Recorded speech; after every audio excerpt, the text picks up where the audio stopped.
Hello दोस्तों, स्वागत है आप सभी का।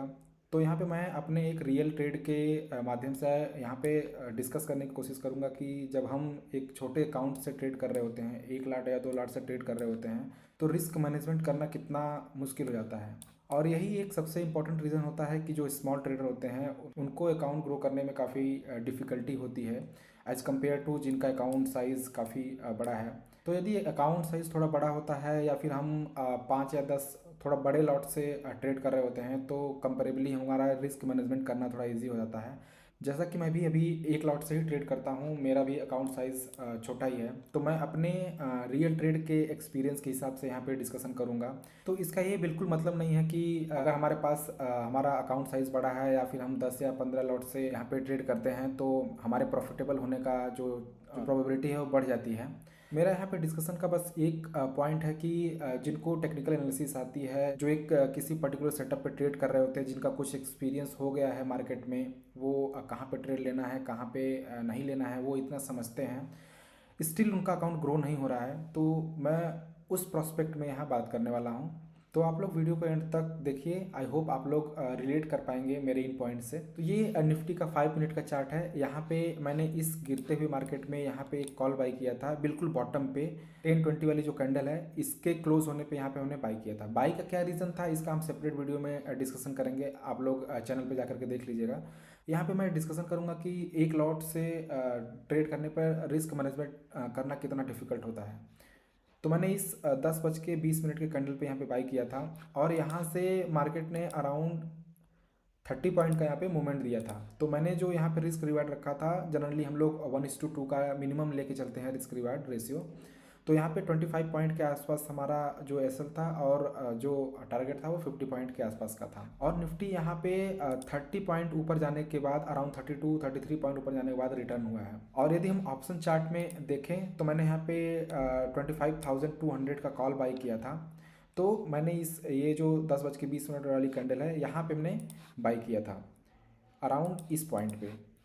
तो यहाँ से ऑप्शन के जो चार्ट यहाँ से ऑप्शन के चार्ट में अराउंड 22 पॉइंट्स का मूवमेंट आया है और जो हमारा एसएल बन रहा था ऑप्शन के चार्ट के हिसाब से वो 13 पॉइंट का बन रहा था।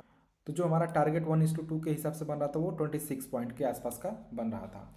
बट यहाँ पे थोड़े से पॉइंट से यहाँ पे जो हमारा टारगेट था वो रह गया। इवन सेकेंड अटेम्प्ट में भी इसके पास जा करके रिवर्स हुआ और जब ये जो इस स्विंग के पास यहाँ पे आया तो मैंने जो हमारा स्टॉप लॉस था यहाँ से ट्रेड करके यहाँ पे कर दिया था। तो यहाँ पे मेरा ट्रेड एग्जिट हो गया। तो मैं यहाँ पे एक लॉट से ट्रेड कर रहा था। अब सपोज करिए कि मैं यहाँ पे 10 लॉट से ट्रेड कर रहा होता तो रिस्क मैनेजमेंट करना कितना हमारे लिए ईजी हो जाता। तो यहाँ पे 23 पॉइंट्स मूव करने के बाद भी हमें यहाँ पे लॉस बुक करना पड़ा है। अगर हमारे पास ज़्यादा लॉट होता तो हम क्या करते कि यहाँ से जैसे ही एक स्पाइक आता, लेट सपोज 1.5 का रेशियो आता, वहाँ पे हम कुछ लॉट बुक कर सकते थे। अब सपोज करिए मैं यहाँ 10 लॉट से ट्रेड कर रहा होता तो जब ये स्पाइक आया यहाँ पे, हमें पता है कि ये जो ट्रेंड है अभी नेगेटिव है, इस नेगेटिव ट्रेंड में हम लोग अपोजिट यहाँ पे जो है वो ट्रेड लिए हुए हैं। तो ऐसे यहाँ पे हम लोग रिट्रेसमेंट को ट्रेड कर रहे हैं। तो इसका बहुत ज़्यादा मूवमेंट हमारा एक्सपेक्टेड नहीं था।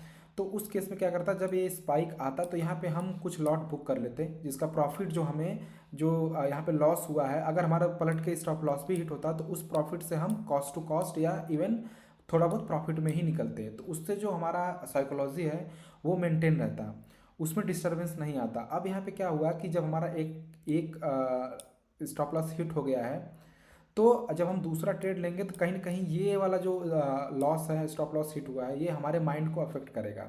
इस केस में क्या होता है कि हमारा यहाँ पे या तो कुछ हम प्रॉफिट में निकलते, लेट सपोज हम लोग 7 या 8 लॉट बुक कर लेते और यहाँ पे कॉस्ट ऑलरेडी 1.5 का मूवमेंट मिल चुका था। तो जो 0.5 का मूवमेंट है वो तो एक्स्ट्रा है, क्योंकि यहाँ पे 1 का जो हमारा स्टॉप लॉस है उससे। तो अगर पलट के हमारा स्टॉप लॉस भी आधी क्वांटिटी में हिट होता तब भी हम कुछ न कुछ प्रॉफिट में यहाँ पे निकलते हैं। तो जब हम सेकंड ट्रेड लेते हैं तो एक तो हमारा जो साइकोलॉजी है वो डिस्टर्ब नहीं होता, दूसरा जो हमारा ये प्रॉफिट हुआ है उसकी वजह से हमारे अंदर कॉन्फिडेंट रहता है। जो सेकंड ट्रेड है उसमें हम पीसफुली टारगेट के लिए बैठ पाते हैं। तो जैसे आज के केस में क्या हुआ है कि यहाँ से ऊपर गया है, फिर नीचे आया है, फिर ऊपर गया है, फिर अगेन ये ये वाला जो लो है वो ब्रेक कर दिया है।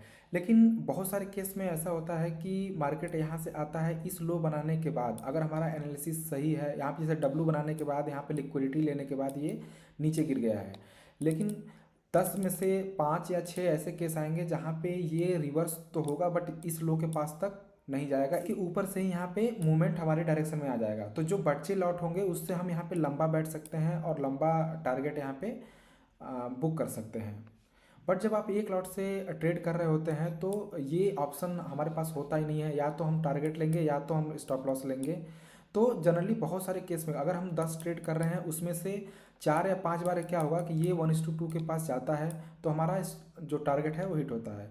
बट बहुत सारे केस में ऐसा भी होता है वो थोड़ा से पॉइंट से रह करके आके स्टॉप लॉस हिट कर देता है। तो इस केस में हम रिस्क मैनेजमेंट नहीं कर पाते, जिसकी वजह से हमारा जो प्रोबेबिलिटी है वो भी घटता है और अल्टीमेटली हमें प्रॉफिटेबल होना काफ़ी डिफ़िकल्ट हो जाता है। तो इसका मतलब है कि हमें बड़े अकाउंट से ही स्टार्ट करना चाहिए ट्रेडिंग, तभी हम प्रॉफिटेबल हो पाएंगे? बिल्कुल नहीं।